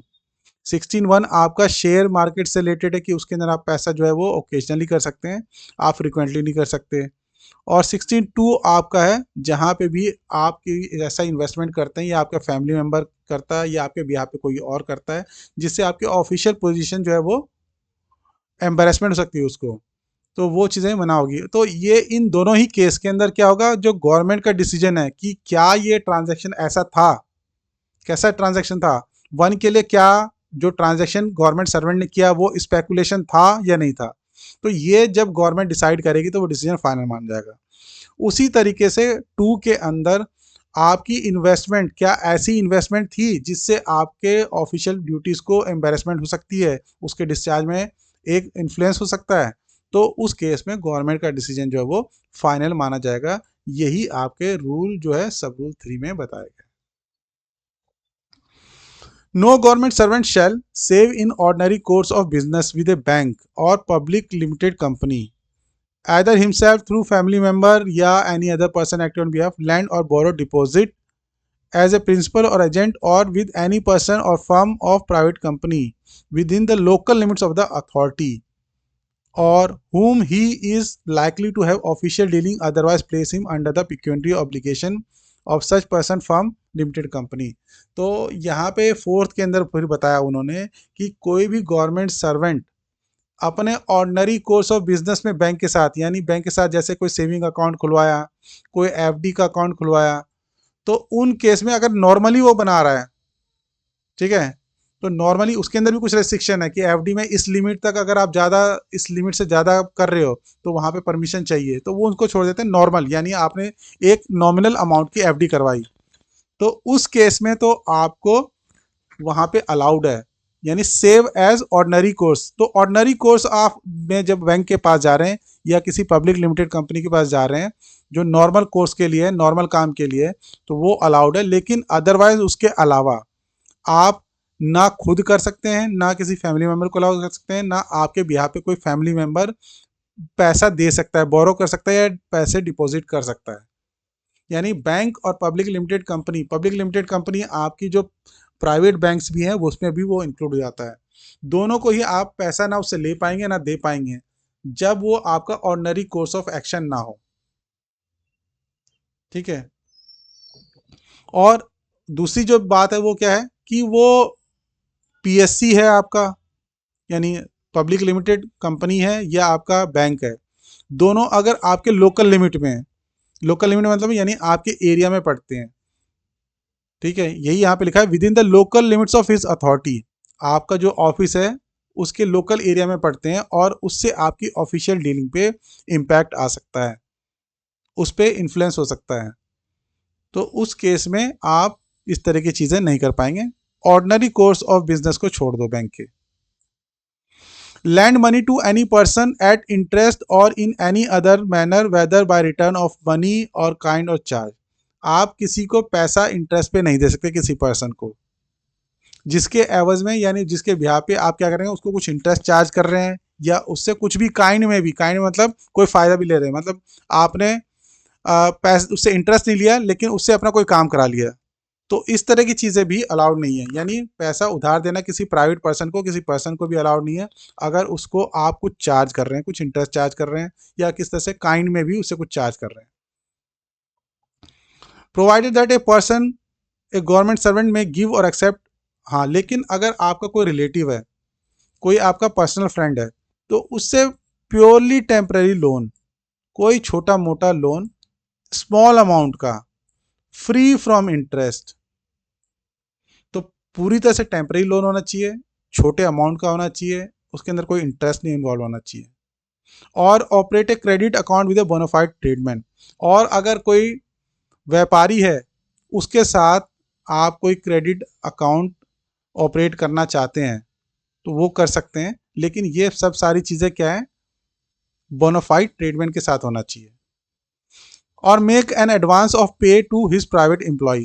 आपका कोई प्राइवेट एम्प्लॉय है, यानी आप जैसे घर में किसी को काम करने के लिए रख रखा है, उस एम्प्लॉय को पेमेंट देना है, किसी से आपने कुछ प्लम्बर का काम कराया, या कोई ऐसा एम्प्लॉय आपका सिक्योरिटी है, तो ये इस तरह के जो प्राइवेट एम्प्लॉय है उनको कुछ एडवांस देना है, तो वहाँ पे ये सब चीज़ें अलाउड है। Provided further that nothing in this sub-rule shall apply in respect of any transaction entered into by government servant with the previous sanction of the government।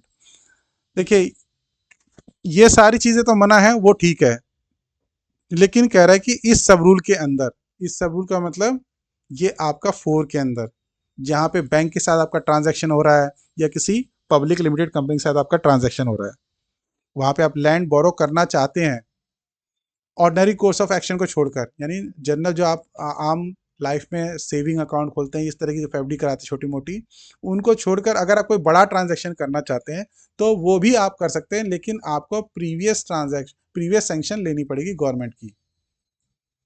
तो पहले से परमिशन लेके आप बड़े बड़े एफडी कराएं, बहुत बड़ा इन्वेस्टमेंट करें, किसी को लैंड करें, तो ये सब चीज़ें अलाउड है। लेकिन अदरवाइज विदाउट सैंक्शन आप छोटा कोई लोन किसी को दे सकते हैं, बहुत ही स्मॉल अमाउंट का, और फ्री ऑफ इंटरेस्ट होना चाहिए। अब इनके ऊपर जीआईडीज देख लेते हैं। नहीं, इससे पहले अभी ये आपका ये रह गया, when a government servant is appointed और transfer to a post of such nature as would involve him in breach of any of the provision of rule 16.2 and 16.4। तो 16.2 जो और 16.4 है वो बेसिकली उन केसेस के रिगार्डिंग है, जैसे यहाँ पे बैंक और पब्लिक लिमिटेड कंपनी है, और 2 के अंदर जो है वहाँ पे ऐसा है कि कोई फैमिली मेम्बर या जो है अगर शेयर्स खरीदता है डायरेक्टर के कोटा से, या इस तरह की चीज़ें हैं। तो दोनों ही केस में बेसिकली ये बताया गया है कि ऐसा ट्रांजैक्शन जिससे उसके जॉब पर, उसके ऑफिशियल ड्यूटी के अंदर कोई एम्बैरेसमेंट या इन्फ्लुएंस हो सकता है, उसके बारे में यहाँ पे बात की गई है। तो ये कह रहे हैं कि अगर कोई पर्सन ऐसी जगह पे ट्रांसफर हो जाता है तो उस केस में क्या करेगा, he shall forthwith report to the circumstances to the prescribed authority. तो वो अथॉरिटी को उसे बताना पड़ेगा, and shall act in accordance with such order. और तो ये कहने का मतलब कि अगर मान लो सपोज आप बाहर थे कहीं पे किसी पोस्ट पे, आप उसके बाद एक ऐसी जगह पे चले गए, ट्रांसफ़र हो गए जहाँ पे आपका बैंक था, आपने या कोई ऐसा कंपनी थी जिसको आपने पैसा दे रखा है, तो ऑब्वियसली ट्रांसफ़र होने के बाद उस कंपनी के साथ आपके एरिया में पड़ता है, आपके लोकल लिमिट्स पे है, तो वो इन्फ्लुएंस आ सकता है आपके जॉब करने में, क्योंकि उसके साथ आपकी ऑफिशियल डीलिंग अगर कोई होगी या ऑफिशियल कोई एम्बेरसमेंट हो गया तो उस केस में आपको क्या है, प्रॉब्लम हो जाएगी। तो इसीलिए जहाँ पे भी जैसे बताया कि likely to have official dealing, उनके साथ आपकी डीलिंग हो सकती है उस कंपनी के साथ, तो फिर आपने ऑलरेडी पैसा उसके अंदर इन्वेस्ट कर रखा है और उसके साथ ऑफिशियल डीलिंग हो सकती है, तो वहाँ पे कन्फ्लिक्ट ऑफ इंटरेस्ट आ गया, एम्बेरसमेंट हो सकता है। तो उस केस में ये रिपोर्ट आप सर्कमस्टांसेस की बताएंगे, यानी ऐसा बताएंगे कि इस कंपनी में मैंने पैसा इन्वेस्ट किया हुआ था और मैं अब ट्रांसफ़र होके यहाँ पे इस एरिया में आ गया हूँ, और बीइंग यहाँ पे ऑफिसर होने के नाते मेरा उसके साथ ऑफिशियल डीलिंग हो सकता है। तो ऑफिशियल डीलिंग होगा तो वहाँ पे एम्बेरसमेंट या किसी तरह का फेवर और या बाइस आ सकता है। तो ये सब चीज़ें आपको रिपोर्ट करनी होंगी। रिपोर्ट करने के बाद फिर अथॉरिटी आपको जो भी है, आपने जिसको रिपोर्ट किया, वो जो भी आपको डायरेक्शन देती है उसके हिसाब से फिर आप काम करेंगे। तो ये यानी इस पॉइंट का मतलब था। अब जीआईडीज देख लेते हैं। Entering into transaction regarding movable or immovable property without the previous sanction of prescribed authority and seeking ex post facto sanction afterwards। तो कई लोग क्या करते हैं कि ट्रांजैक्शन पहले कर लेते हैं, मूवेबल हो या इमूवेबल प्रॉपर्टी हो, और बिना प्रीवियस सैंक्शन के कर लेते हैं, यानी बिना परमिशन लिए कर लेते हैं, और बाद में बोलते हैं कि हमें परमिशन दे दो। कहने का मतलब ये कि आपने जो काम ट्रांजैक्शन करना था, कोई बाइक खरीदनी थी, कोई प्लॉट खरीदना था, आपने कर लिया, उसके बाद परमिशन मांगते हैं कि इसको आप इसको अप्रूव कर दो। तो ये इस तरह की चीज़ें जो है वो पूरी तरह से मना कर रखी है। तो prior sanction must invariably be obtained. पहले से सैंक्शन लेना जो है बिल्कुल ज़रूरी है। Request for ex post facto sanction to be severely discourage. इस तरह की हरकतें कि बाद में आप आके परमिशन लो, ये पूरी तरह से मना की गई हैं। यानी जीआईडी पूरी तरह से इसको प्रोहिबिट करता है।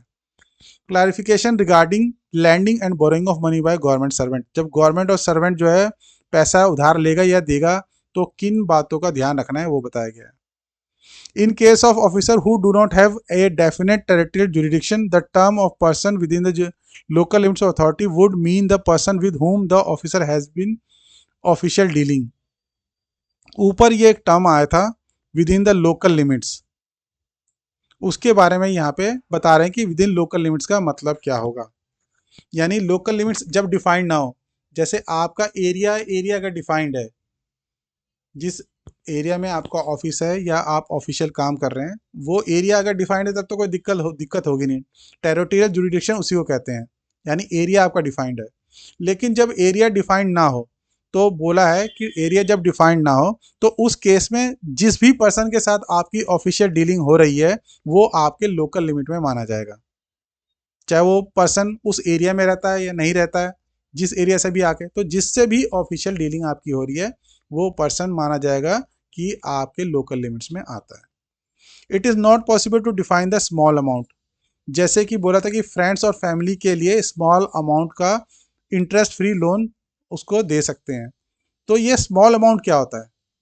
तो स्मॉल अमाउंट डिफाइन नहीं किया जा सकता, लेकिन हर केस टू केस बेसिस पे उसको समझा या डिसाइड किया जाएगा। तो each case should be decided on merits and deciding such case the status of individual concern and the amount involve should be taken into account. तो हो सकता है किसी केस के अंदर स्मॉल अमाउंट 10,000 हो और किसी केस में वही स्मॉल अमाउंट जो 10 लाख रुपए हो।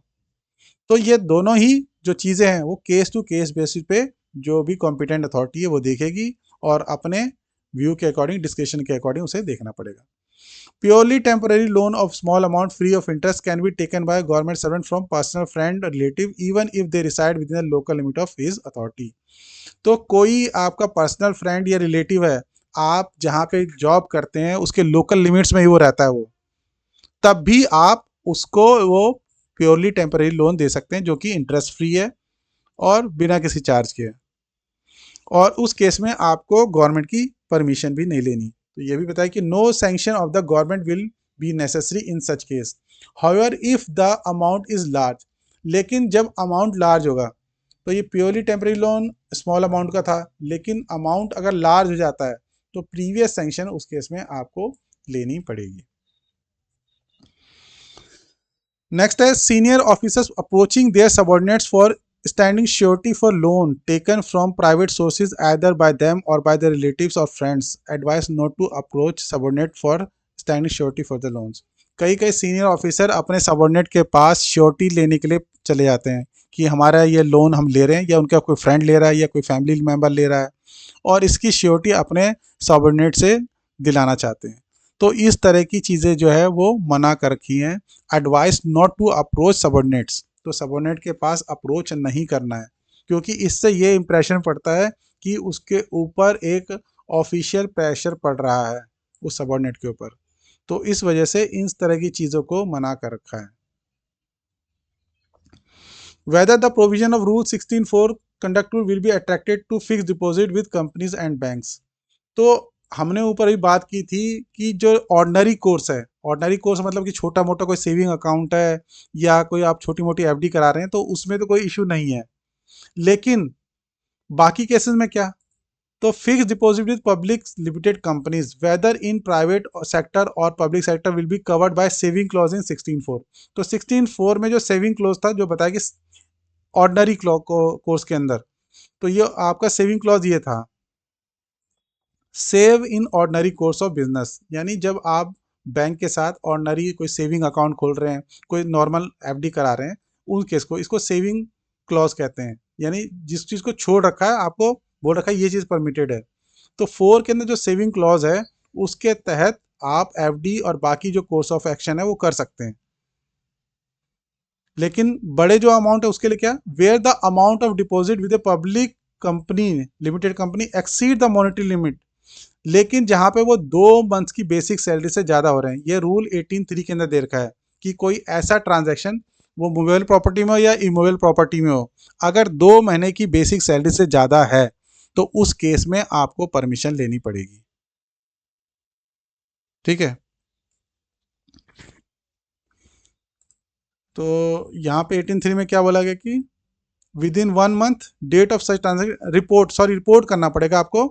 आपको अगर 2 महीने की बेसिक सैलरी से आप जो ट्रांजैक्शन कर रहे हैं उससे ज़्यादा है तो आपको गवर्नमेंट को रिपोर्ट करना है, यानी अपन जो भी यहाँ पे एडमिन है उसमें रिपोर्ट करेंगे।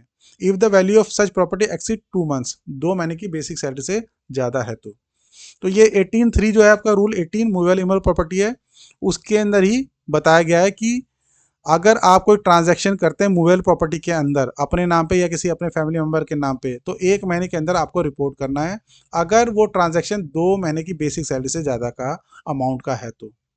और प्रीवियस सैंक्शन कब लेनी पड़ेगी, प्रीवियस सैंक्शन आपको तब लेनी पड़ेगी जब जो ट्रांजैक्शन आप कर रहे हैं उसके साथ आपकी ऑफिशियल डीलिंग है। अगर जो ट्रांजैक्शन जिसके साथ आप कर रहे हैं उसके साथ आपकी ऑफिशियल डीलिंग है तो उस केस में आपको प्रीवियस परमिशन लेनी है, प्रीवियस सैंक्शन लेना है। ठीक है, तो ये कंडीशंस बताई गई।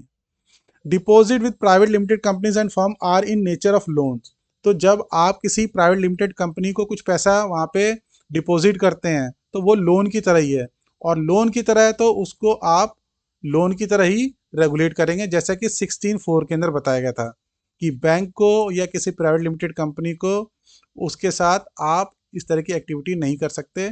जबकि जब वो नॉर्मल कोर्स में है तो बात अलग है, लेकिन आप अदरवाइज बड़े अमाउंट के लिए ये नहीं कर सकते। तो fix deposit bank are provided in rule 16(4) के अंदर दिया हुआ है exempted from the operation in this rule. However if the monetary limit, तो देखिए एफडी आपका नॉर्मल कोर्स के अंदर तो एग्जेम्प्टेड है, लेकिन अगर वो जो मॉनेटरी लिमिट है वो एक्सीड कर जाती है, यानी 2 महीने की बेसिक सैलरी से ज़्यादा चली जाती है, तो आपको फिर जैसा कि रूल 18(3) में बताया गया आपको रिपोर्ट करना पड़ेगा, यानी अपने एडमिन में जाके वहाँ पे बताना पड़ेगा कि हमारा जो है एफडी इससे ज़्यादा का है, 2 महीने की सैलरी से आप करा रहे हैं ज़्यादा, तो वहाँ पे आपको रिपोर्ट करना पड़ेगा। अगर नॉर्मल आप एफडी करा रहे हैं जो 2 महीने की बेसिक सैलरी से कम है तो वो तो एग्जेम्प्टेड है। 2 महीने की बेसिक सैलरी से ज़्यादा का एफडी एक साथ करा रहे हैं तो उस केस में आपको रिपोर्ट करनी पड़ेगी। और डे टू डे जो सेविंग बैंक ट्रांजैक्शन है, यानी आपका सेविंग अकाउंट है किसी बैंक के अंदर और डे टू डे जो आप छोटे मोटे ट्रांजैक्शन करते रहते हैं वो, उससे कोई प्रॉब्लम नहीं है। या आप कोई पोस्ट ऑफिस में भी कर रहे हैं उसमें भी कोई प्रॉब्लम नहीं है, यानी सेविंग अकाउंट से रिलेटेड या सेविंग ट्रांजैक्शन से रिलेटेड जो चीज़ें हैं वो आपके इस कैटेगरी में नहीं आते, 18(3) की कैटेगरी में नहीं आते, वहाँ पे आप ये सब चीज़ें कर सकते हैं। अब जो लास्ट हमें रूल पढ़ना है वो है रूल 17 इंसॉल्वेंसी एंड हैबिचुअल इंडेप्टेडनेस, यानी अगर कोई पर्सन बार बार उसे लोन लेने की आदत पड़ गई है और उसके बाद वो लोन चुकाने की स्थिति में नहीं रहता, फिर क्या होगा, वहाँ पे क्या बताया गया है। एक गवर्नमेंट सर्वेंट शैल सो मैनेज हिज प्राइवेट अफेयर्स, कोई भी गवर्नमेंट सर्वेंट वो अपने प्राइवेट अफेयर्स यानी जो भी उसका निजी मामले हैं उसको इस तरीके से करना चाहिए एज टू अवॉइड हैबिचुअल इंडेप्टेडनेस, जिससे उसे बार बार कर्जा ना लेना पड़े। यानी मान लो आप कार खरीदना चाहते हैं, कोई प्लॉट खरीदना चाहते हैं, कोई फ्लैट खरीदना चाहते हैं, आप खरीदो कोई दिक्कत नहीं है, लेकिन वो सब एक्टिविटी करने से आपका ऐसा नहीं कि बार बार आपको किसी से कर्जा लेना पड़ रहा है, ये बार बार आप डेट ले रहे हैं और या जिससे आपका दिवालिया निकल रहा है, यानी आप पैसे चुकाने की स्थिति में नहीं है। A government servant against whom any legal proceeding is instituted for recovery of any debt due for him or adjudging him insolvent, अगर उस गवर्नमेंट सर्वेंट के खिलाफ कोई लीगल प्रोसीडिंग चल रही है पैसा उससे रिकवर करने के लिए, यानी जो उसने कर्जा लिया हो कर्जा रिकवर करने के लिए या उसको दिवालिया घोषित करने के लिए, तो उसको क्या करना पड़ेगा, उसे पूरे फैक्ट्स को बताते हुए shall forth report all the facts of legal proceeding to the government, यानी अपने डिपार्टमेंट में रिपोर्ट देनी पड़ेगी कि ये सर्कमस्टांसेस है जिसके अंदर मैंने कर्जा लिया, डेप्ट लिया, उसके बाद ये सर्कमस्टांसेस है जिसके अंदर मैं रिपे नहीं कर पाया, फिर ये सर्कमस्टांसेस है जिसके अंदर ये लीगल प्रोसीडिंग चल रही है। तो ये सारी बातें उसे डिटेल में सारी बतानी पड़ेगी। तो burden of proving that insolvency और indebtedness was result of circumstances which was beyond the, यानी बर्डन ऑफ प्रूफ किसके ऊपर रहेगा। अब मान लो कोई दिवालिया हो गया, ये कर्जा चुका नहीं पा रहा, तो ये बताना कि ये जो प्रॉब्लम हुई है वो सर्कमस्टांस की वजह से हुई है और उसने अपना ऑर्डनरी जो डिलीजेंस था, यानी अपना जो सूझबूझ थी उसको उपयोग में लाया था। The government servant could not foreseen, और वो ये पहले से नहीं समझ सकता था या नहीं जान सकता था कि इस तरह का काम हो जाएगा, और उसके कंट्रोल में ये सब चीज़ें नहीं थी, उससे हुआ है।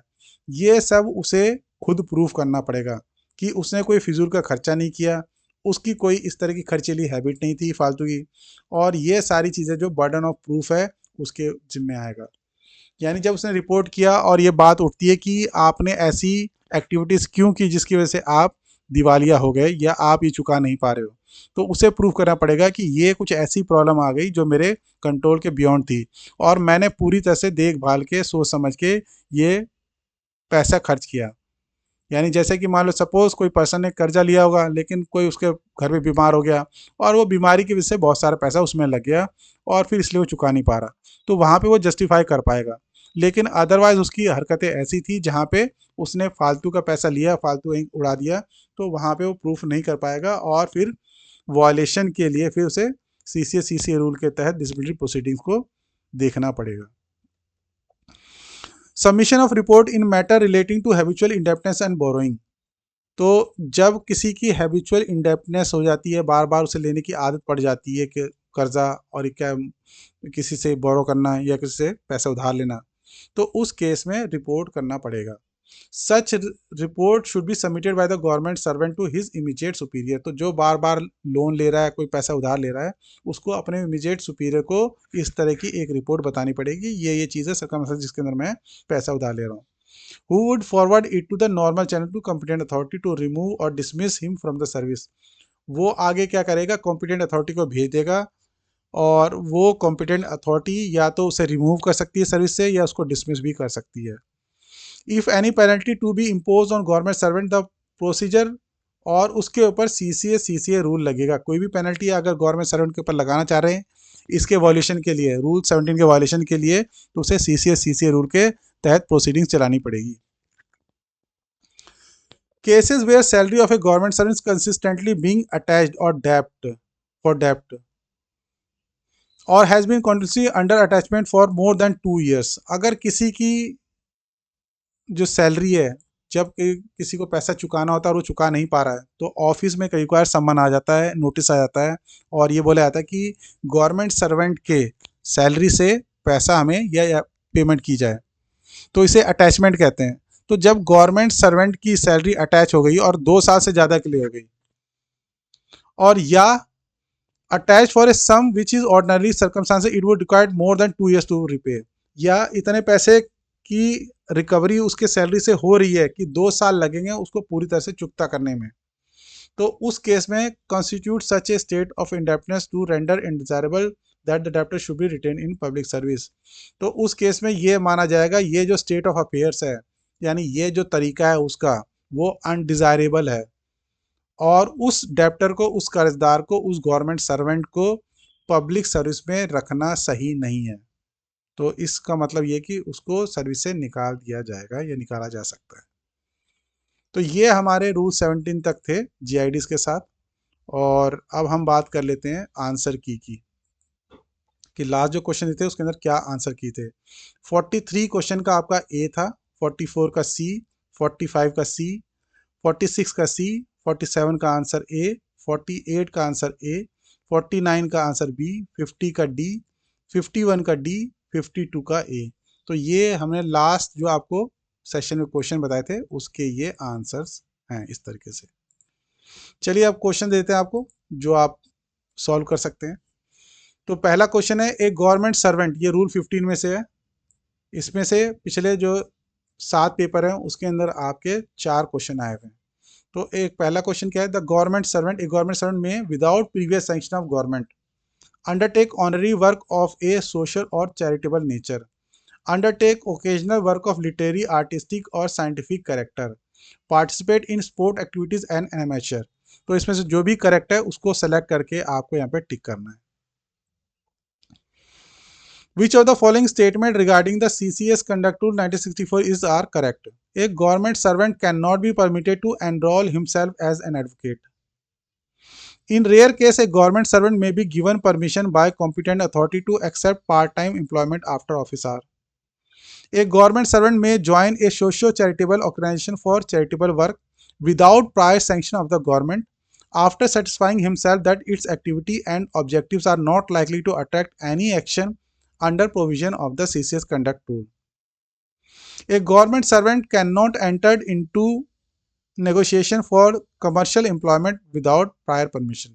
तो इसमें से जो भी करेक्ट है उसको यहाँ पे टिक करना है आपको। A government servant may, without the previous sanction of government, undertake honorary work of social or charitable nature, undertake remuneration for services rendered to cooperative societies, participate in a media program commissioned by government media and but produced by a private agency, canvass for a candidate for an elective office in a body that is incorporated। तो इसमें से आपको correct answer क्या है वो बताना है। Without prior permission क्या क्या काम किया जा सकता है। Consider the following statement in context of government of India decision regarding private trade and employment of government servant. और इसमें क्या करना है आपको करेक्ट आंसर बताना है कि इनमें से चार में से कौन सा करेक्ट है। There may be no objection to giving permission for acceptance of part time examinership of examination paper set by recognised universities. Part time lectureship amount to regular remuneration occupation attracting need for government sanction. A government servant may take part in management of a cooperative society with the previous sanction of government. No previous sanction of the government is required for government servant for holding an elective office for socio-religious bodies. तो इसमें से कौन सा correct है वो आपको टिक करना है इसमें से। रूल 16 का क्वेश्चन है, which of the following statement is are not in conformity with the provision of CCS conduct rule. Purchase of share from quotas of quota reserved for directors of company is permissible. A government servant may operate a credit account with a bona fide tradesman. A purely temporary loan of small amount free of interest can be taken by a government servant from a personal friend. The term small amount which can be taken by a government servant from a personal friend is defined in rule as amount not exceeding 10 times the monthly emolument of the borrower.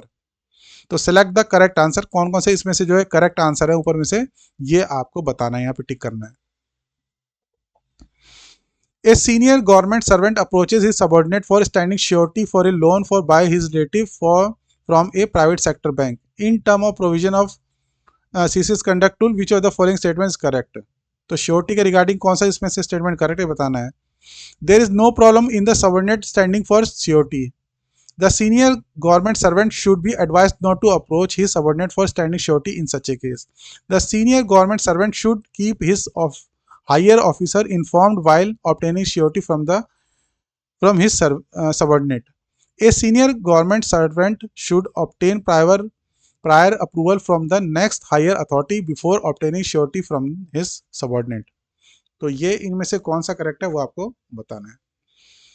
59 है, which of the following statement correct in context of rule 16। Rule 16 के regarding कौन सा statement correct है जो कि investment landing borrowing का है।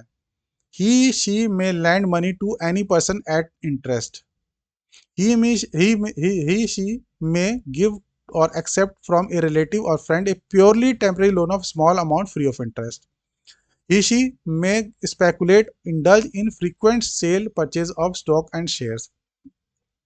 He she may lend or borrow deposit money as principal or agent to a firm or private limited company with whom he is likely to have official dealing. तो ये आपका 59 question था। तो यहाँ पे आपका आज का सेशन खत्म होता है। Thank you very much. हम मिलेंगे नेक्स्ट सेशन में। जय हिंद।